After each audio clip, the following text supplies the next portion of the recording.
Hi everybody and welcome to our third episode of the S class. Let's go straight to the knowledge pill and see what we will be discussing today. Interesting one, diet. So we put this here, there.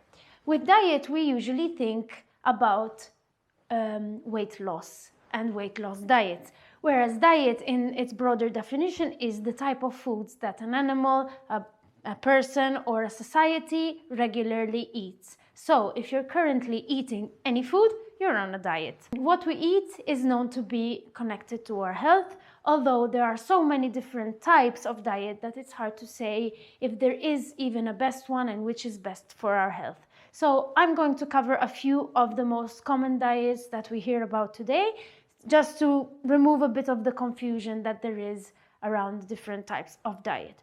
So we start with vegetarian. The vegetarian diet is actually what we should call the lacto-ovo-vegetarian. So a plant-based diet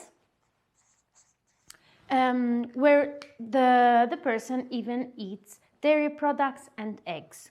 When we refer to vegetarian, we usually refer to lacto-ovo-vegetarians today, although this is a bit of an incorrect definition. Then we have what we were referring to before, so vegan.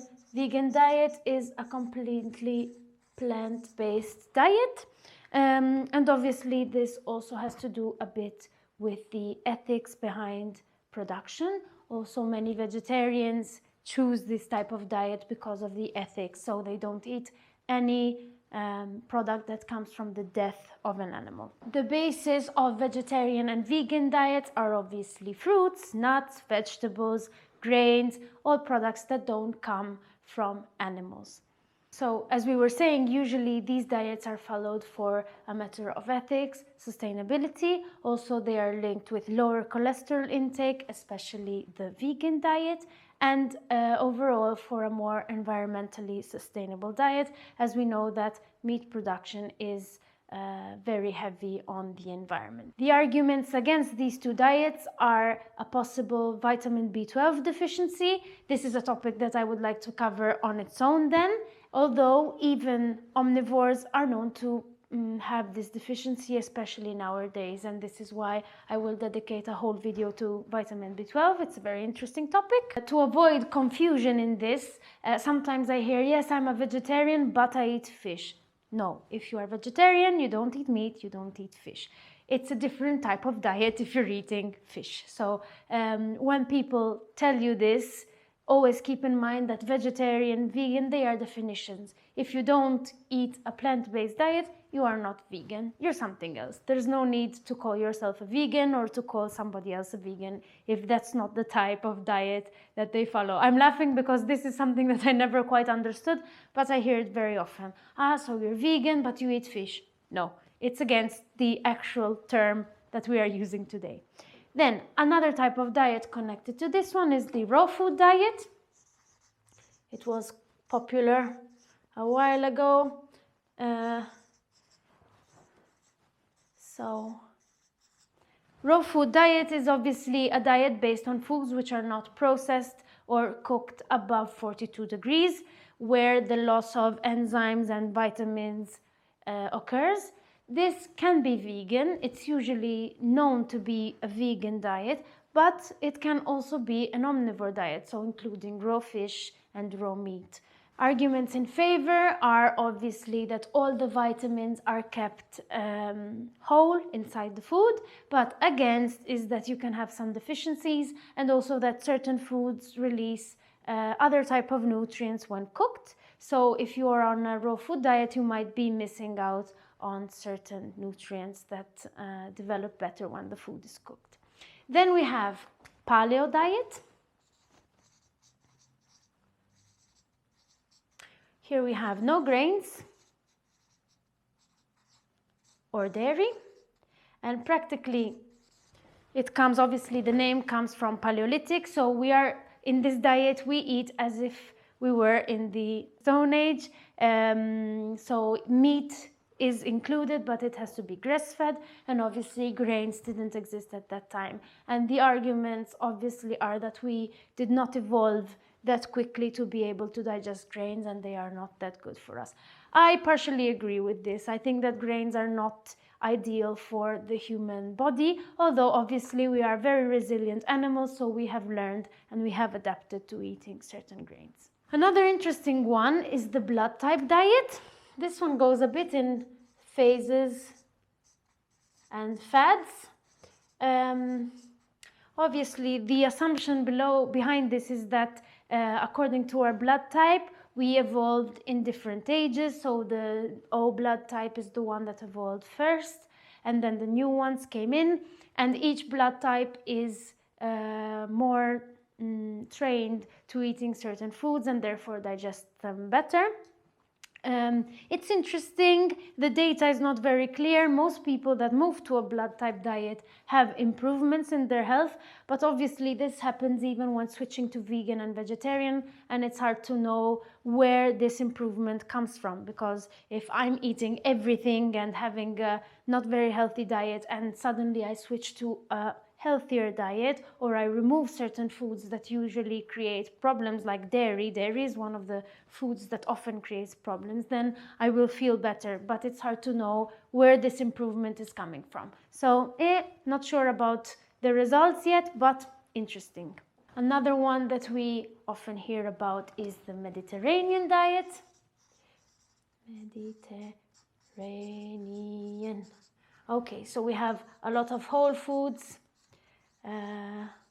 not a lot of meat, especially not a lot of red meat.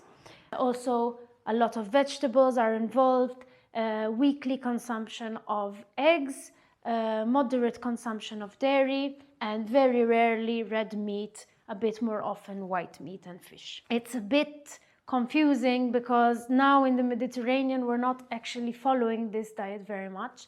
We are using a lot of refined flours, much more meat than the actual Mediterranean diet considers as part of the definition, so to speak. So overall, I think quite healthy, especially because it involves a high amount of fiber, and fiber is always very important and always connected to good health, especially of the gut.